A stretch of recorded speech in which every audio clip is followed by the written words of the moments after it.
folks, welcome back to the flip side. This is Sam, and we're going to be talking about 10 games that I'm going to try to purchase at GenCon. I usually try to go in with a pretty abbreviated list, and I can't promise you that I'm going to purchase all 10 of these games because that would be pretty extravagant for me, but I am going to do the best I can to pick the ones that I think will get the most play out of from these 10. Now, I am interested in purchasing all of them, so I will probably have to exhibit some restraint on some of these maybe. So there's a lot of restrictions, but these are 10 games that I think if money were not an object and space wasn't an object and all of that kind of stuff, these are the things that I would probably walk away from GenCon in my back pocket. Big back pocket, that is true, but I will say this, there's no definite order to this list. I've just simply gone and grouped these by the publishers and their booths, so that's all we're really doing, but these are definitely 10 games that I am super interested in buying at GenCon, so let's get to it. First, we're going to stop at AEG, Alderac Entertainment Group, and their booth is going to be booth 403 at GenCon.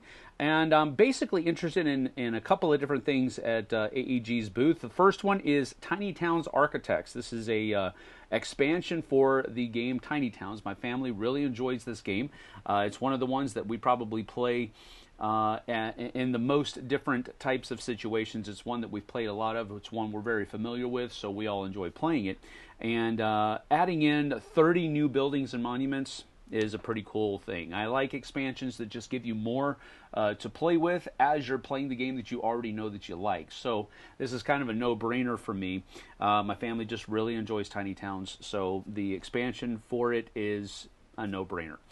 The second one that I want to go to AEG for, there's a couple of them, and they are Cascadia, the Cascadia Roll and Rights. One is called Rolling Hills, and the other one is called Rolling Rivers. Now, they are different expansions, and they're each $25.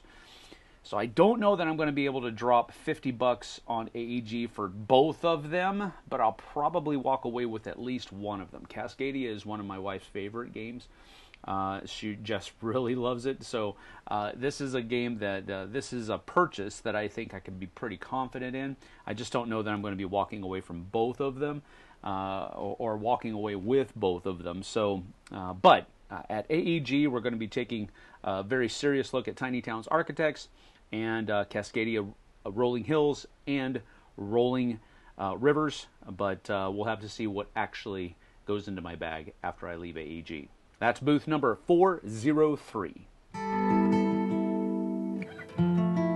The next booth that I want to go check out is the Board and Dice booth, and that's going to be booth 2611. They have a game there called Windmill Valley that I've had my eye on now for a couple of years as I've been looking at these lists that BGG puts together. And really, the multi-use cards, I really enjoy rondels and variable player powers and variable setup. These are all things that I really enjoy. I've really found that I'm really enjoying rondel games of late, and it looks like each player has their own little rondel. That is like a sprocket thingy, and it just looks really cool. And I enjoy the theme. It looks like a very colorful game. The theme looks pretty fun. I have actually driven through the Netherlands when my dad was stationed in Germany in the Air Force, and so there's a little bit of nostalgia packed into it as well, but not a whole lot. But you know, that's just one of the few hooks that have been caught in my mouth about Windmill Valley. So I want to go try to pick it up. It's got a pretty hefty price tag on it, $60. So we'll have to see how everything else weighs out, but I'm definitely leaning towards purchasing Windmill Valley at the very least. Next will be the Chilifox Games booth, or the Surf and Meeple booth. I think it's probably Chilifox Games booth, but it's going to be booth 2211, and I want to check out a game called Spectacular. I really like the theme, you know, building your own little animal park. I think the box looks pretty cool as well, as far as you know, how evocative it is and that type of thing. But we've got open drafting, cool. Pattern building, cool. Dice rolling, awesome. and it also has a solo mode that I can teach myself the game with. So that's pretty cool as well. Again, it's along the lines of this nature theme that really seems to hit in a lot of different groups up here in the Pacific Northwest. So with my wife and I doing a lot of board game events over the summer, I think this one might be one that will hit the table a lot. So I'm looking forward to possibly picking it up. Price tag is very modest as well, it's only $30. So that's right in line with the kind of stuff that I really like to support. The playtime, let me look at the playtime. Playtime is 20 to 30 minutes. Again, I was talking to somebody, another gamer, at an event over the weekend, and really he said that an hour for him and his family is the maximum now. Anything less than that is much better, but an hour is the max. And that's really kind of about the way it's going right now. So anything that's 30 minutes or 60 minutes or less, really tends to do well at events. So we're going to check out Spectacular, the Chilifox Games booth 2211. Next one is kind of a personal purchase. If anything else, I have enjoyed Bang the Dice game for EVs. And people have accused me of just putting it on any kind of list that I possibly can. And basically, yeah, if the shoe fits, it's going to go in there. Bang the Dice game is one of those games that I've just really loved over the years. And now they have Bang the Dice Explosion. It actually comes in like a tube that looks like a stick of dynamite. But it is touted as being all things dice, Bang the Dice game. So everything, core game, all the expansions comes in this thing, and my expansion's looking a little ratty, the box at the very least, and a lot of the components are looking kind of ratty. So this might be the time that I use to upgrade my Bang the Dice game. It's going to be at DV Games booth 2109. The only problem right now is that they don't have a price tag on it, so I have no idea how much money I'm going to give DV Games when I go to pick up my Dice Explosion copy. But I am going to definitely try. Next booth I want to go check out is the Gigamic booth, and that's going to be booth 2435, or it might be the Hatchet Board Games USA booth. Either one. It's booth 2435, and I want to check out this game they have there called Loot. Now, Hatchet Board Games USA, Studio H, these are companies that over the years I've actually purchased a good number of games from because their component quality is good, their games look great, they're very colorful, very aesthetic. But on top of that, their mechanisms are also engaging, challenging, fun, but not difficult. We'll have to see. We'll have to see how it goes. But I'm super interested in it. It has a Norse theme to it. Tile placement, one of my favorite mechanisms. Worker placement, another one of my favorite mechanisms. And in addition to that, there are different types of workers that you're placing. So they're going to be doing different things in different spots. And that's a little nuance of worker placement that I really enjoy. But I love the look of the game. I love the artwork. I love how colorful it is. And I'm really looking forward to giving this one a try. Exploration, there's a puzzle there, territory building.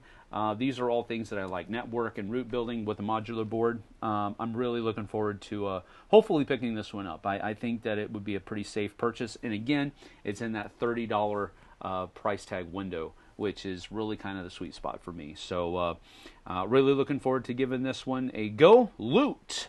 That's L-O-O-O-T. So 3 O's. That's going to be a Gigamic 2435. The next two games come from Matagot, and the first one, Matagot's booth is going to be 2211. One of them is going to be Grail Games, but I think Grail Games is basically going to be in the Matagot booth, or the other way around. Matagot is going to be in the Grail Games booth, 2211. And this one, the first one, is a series of games that I've actually enjoyed over the years, the Manhattan Project. They have a new one coming out called War Machine, and I love the cover of it, first of all. And then as I'm looking at the table presents, I'm loving the dice. I'm loving the dual layer boards that you can fit cubes into that are trackers and that kind of thing. And I just like the way it looks. The board looks like a huge radioactive symbol, and each spoke does something different on that radioactive symbol. So I'm really enjoying the look of the game. And I've enjoyed that series over the years. So Matagot's been trustworthy for me, and I've enjoyed this family of games in the past. So I'm looking forward to purchasing this. Also, it's just outside that price tag window at $35.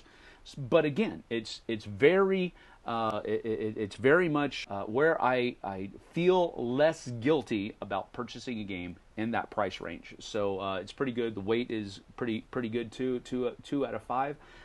So looks like it's going to be one that's going to be something I enjoy.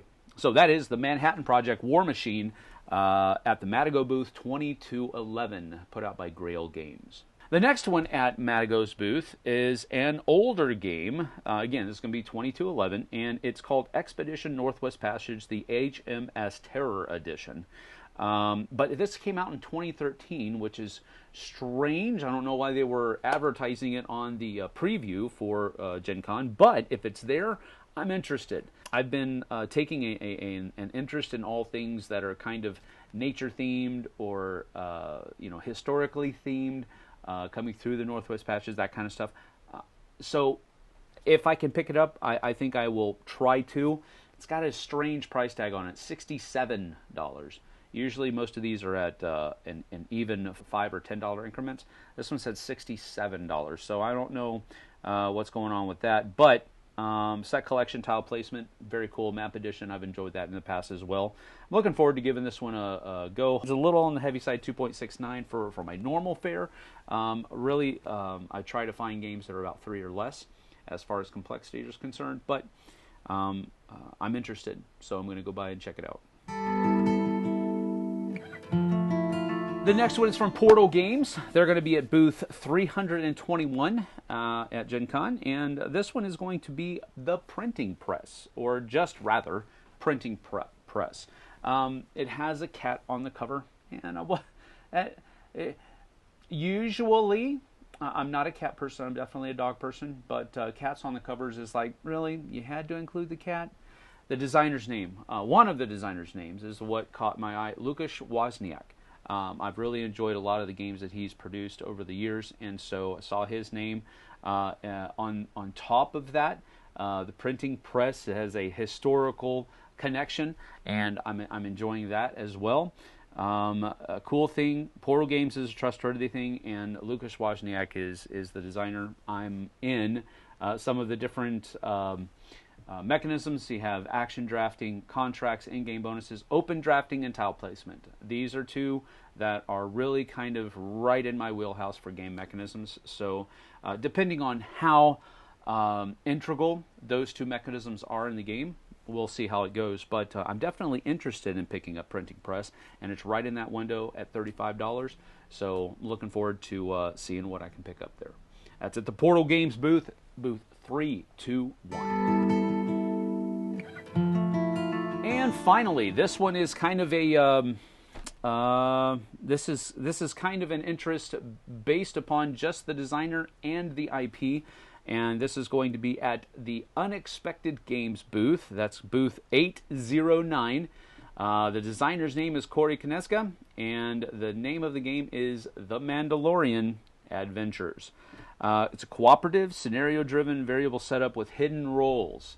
And there's a traitor mechanism in it as well. That's Traitor, traitor mechanism. So traitor mechanism games have been hit or miss for me over the years. But Corey Kneska and the IP, The Mandalorian, I've really enjoyed that series. Took a few episodes for me to really get hooked, but after that it really kind of embedded itself.